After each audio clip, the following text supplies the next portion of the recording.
Swastiastu, selamat siang sahabat Nusantara. Perkenalkan saya Yansi Rahayuni Listiari, CGP 4 dari Kota Denpasar. Hari ini saya akan memberikan tanggapan refleksif kritis terhadap pemikiran Ki Hajar Dewantara. Pada zaman kolonial, pendidikan hanya diberikan untuk kalangan tertentu.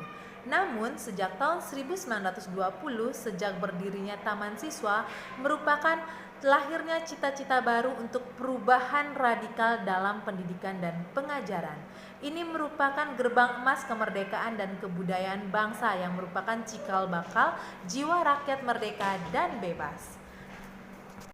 Ki Hajar Dewantara menyebutkan pendidikan bertujuan untuk menuntun kodrat pada anak agar mencapai keselamatan dan kebahagiaan sebagai manusia maupun sebagai anggota masyarakat.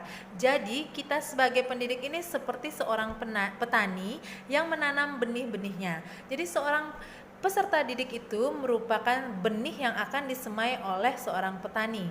Dalam proses menuntun, anak diberikan kebebasan, namun kita sebagai pendidik ini sebagai pamong agar anak tidak kehilangan arah.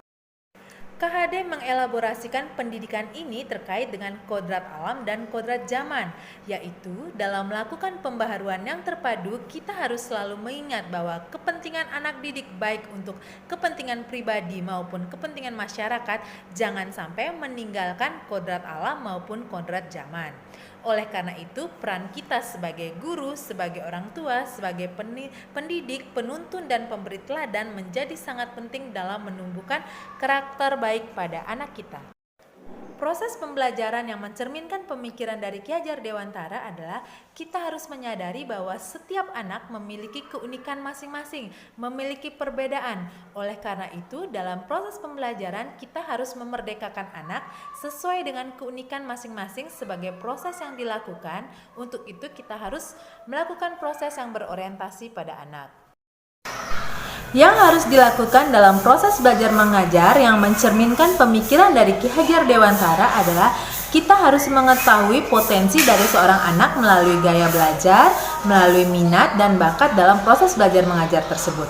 Contohnya seorang anak yang kurang menyukai pengembangan dari kognitif, namun dia menyukai pengembangan seni. Di sini kita sebagai seorang pengajar tentunya harus memotivasi anak tersebut untuk menggali terus minat dan bakatnya dalam bidang seni.